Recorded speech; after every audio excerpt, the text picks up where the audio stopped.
네, 여러분 안녕하십니까? 경제 역사 시사 타파 박상욱의 이제 쓴소리인데요. 오늘은 이제 번외 방송. 오늘은 네덜란드의 중앙은행과 동인도 회사 탄생에 대해서 이제 얘기를 해드리겠습니다.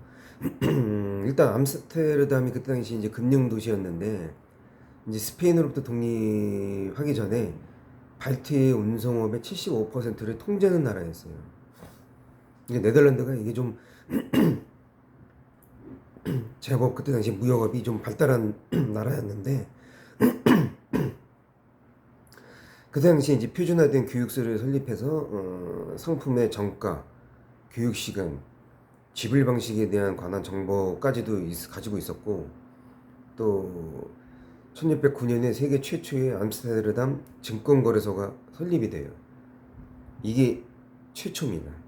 증권거래소가 영국으로 사람들이 알고 있는데 아닙니다. 이게 네덜란드 암스테르담 증권거래소가 먼저입니다.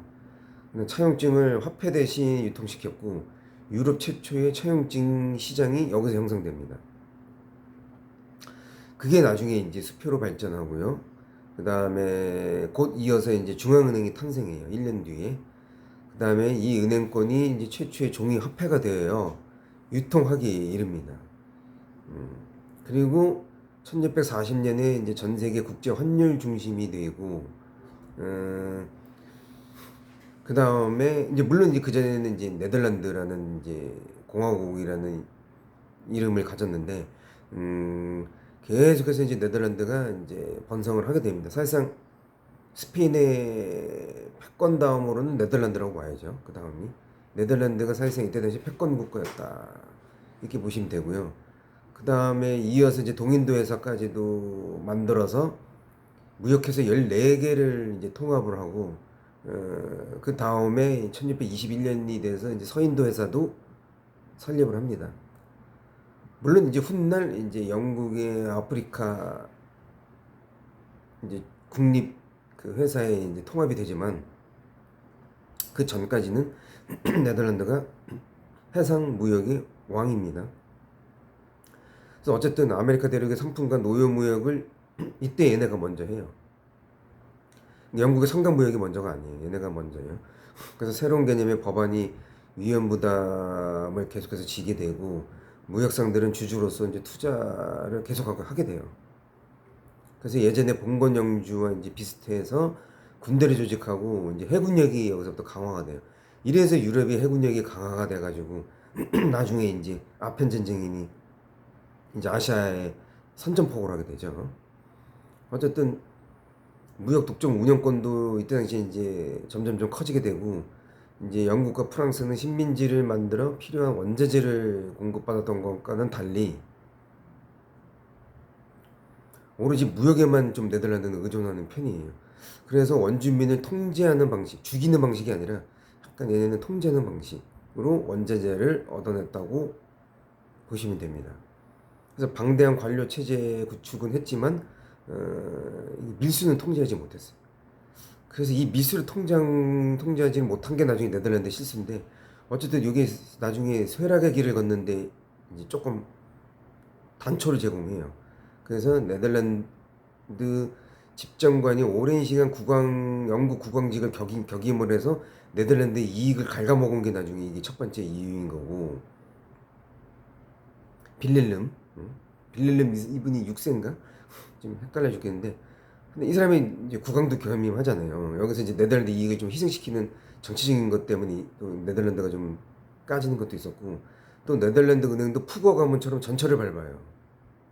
똑같이 얘네도 부의 쏠림 때문에 왕실을 상대로 대출 업무도만 했었으면 모르겠는데 이게 좀 다른 밀수도 하고 그래가지고 또 그게 있었고 또 7년 전쟁 아시는지 모르겠네요. 이게 네덜란드 이제 7년 전쟁으로 이제 여기서 또 이자를 받지 못하고 대규모 인출 쇼크가 와요.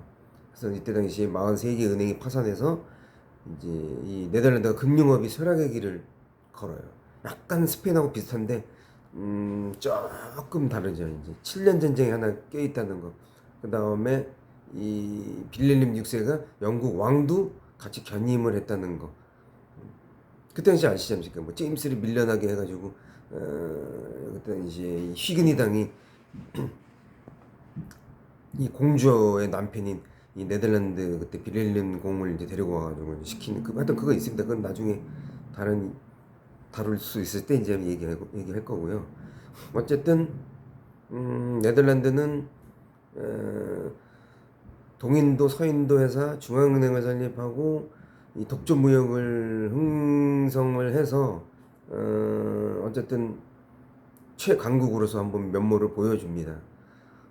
어떻게 보면 영국은 이제 명예혁명과 자산계급 혁명의 길을 걷는데 약간은 좀 조금 다르게 놀다가 이제 쇠퇴의 길로 갑니다. 근데 어쨌든 얘네가 융성했을 땐 튤립버블을 얘기를 안 할 수가 없는데 이제 이 튤립버블이 뭐냐면 이 꽃이지 않습니까? 지금도 이제 비싸게 팔리는데 이 네덜란드에서는 그때 당시에는 마차 한 대 값이었어요. 그때도 뭐 지금은 뭐 자동차 한 대 값은 아니지만 꽤나 귀하고 진귀한 꽃이었다는 것만은 확실합니다.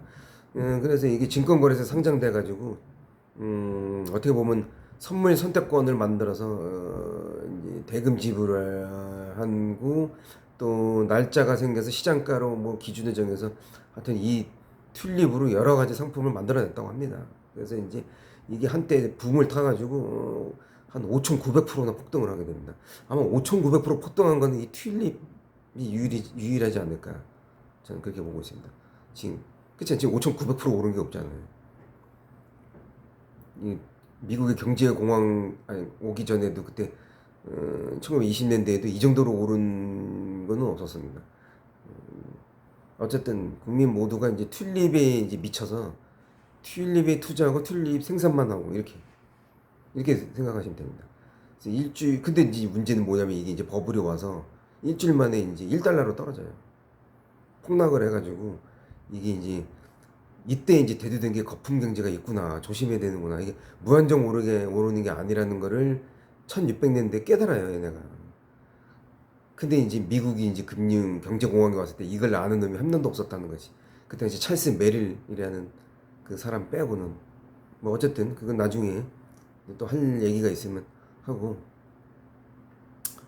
그 다음에 이제 종교개혁이라는 게 유럽에서 이제 또 생기는데 이게 중세는 죄를 면하게 해주는 면죄부가 유행했었어요. 그래서 공개적으로 윤락업소까지 운영했었고 교회의 직책도 팔고 주교들은 고리대금업을 했어요. 사실상 이것 때문에 이제 불만이 생겼던 게 이제 개신교회들이죠. 그래서 이제 종교개혁이니 뭐니 해서 이제 개신교회들이 생겼는데 이때까지만 해도 개신교회들이 되게 깨끗했어요. 청교도만 봐도 영국의 청교도만 봐도 얼마나 이게 도덕적으로 깨끗하고 절제했겠습니까? 물론 지금은 이제 개신교가 더 이제 썩었는데 그때는 이제 개신교도 애들이 이제 대두가 됐던 거죠.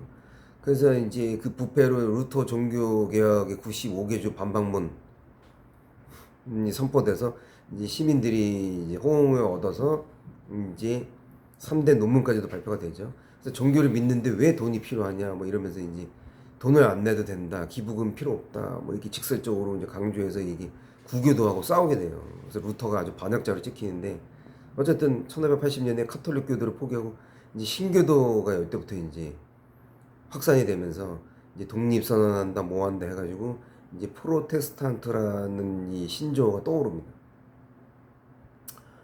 그리고 어쨌든 이때 이제 영국은 이제 1455년에 이제 장미전쟁이라는 게 있어요. 30년 전쟁.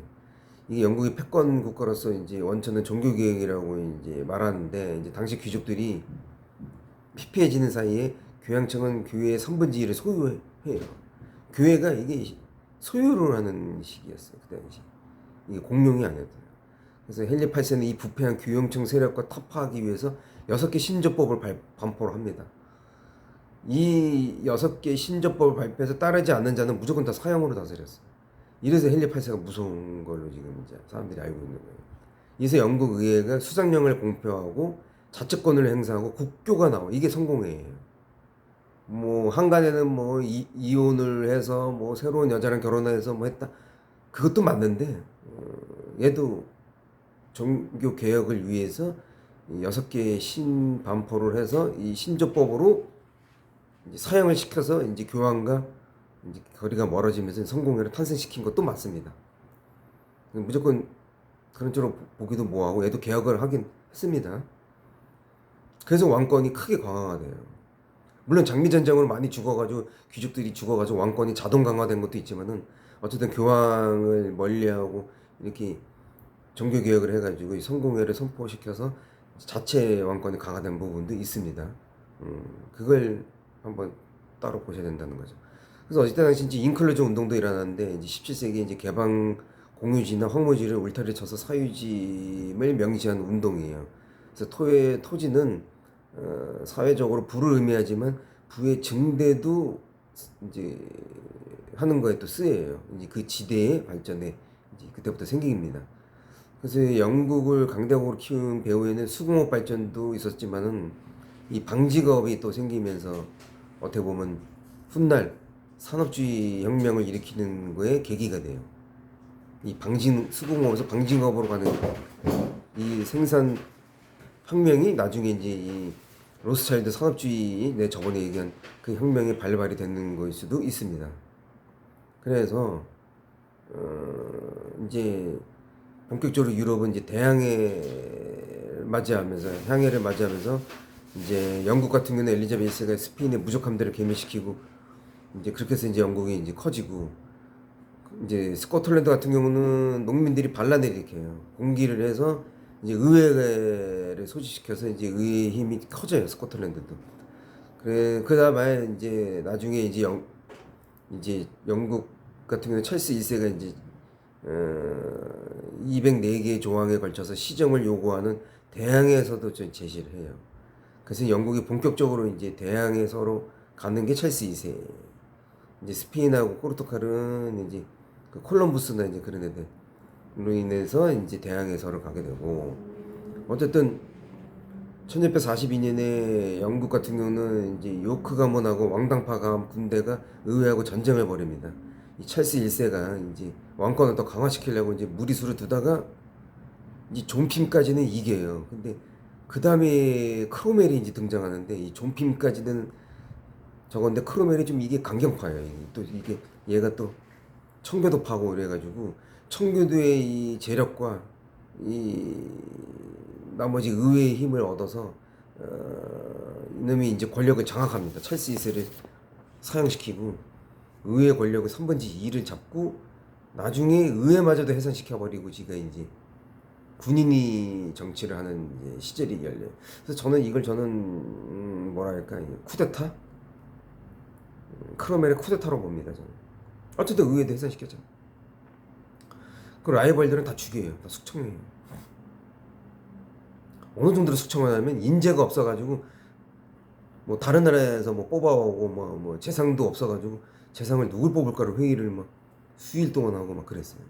그 정도로 많이 죽입니다. 이때 당시에 뭐 아일랜드인도 죽이고 뭐 감자파동, 그래서 다 나중에 엮여지는데 그 나중에 이제 또 감자파동은 따로 하여튼 스코틀랜드인이든 잉글랜드인이든 아일랜드인이든 이 크로멜을 반항하는 새끼들을 다 죽였다고 보시면 됩니다. 그러다가 이제 너무 힘드니까 이게 도덕적으로 너무 금지시키고 이때 당시에 춤도 못 추게 하고 술도 못 먹게 해가지고 결국은 영국 시민들이 반발에 일어나서 이 찰스 2세가 복원되고 이제 아들은 축출되고 이제 이때 당시에 이제 관여했던 놈들을 이제 다 사형시키면서 다시 왕권이 복권해요. 예. 이러면서 이제 이게 이때까지의 제가 얘기한 네덜란드 중앙은행 탄생과 이제 동인도 회사의 이제 탄생을 이제 얘기해 드렸습니다. 예. 여기까지고 이제 아마 다음 주는 이제 프랑스 전제주의와 미국의 성장에 대해서 이제 얘기해 드릴 겁니다. 자, 일단 경제 역사 스타파의 박상욱의 쓴소리였습니다.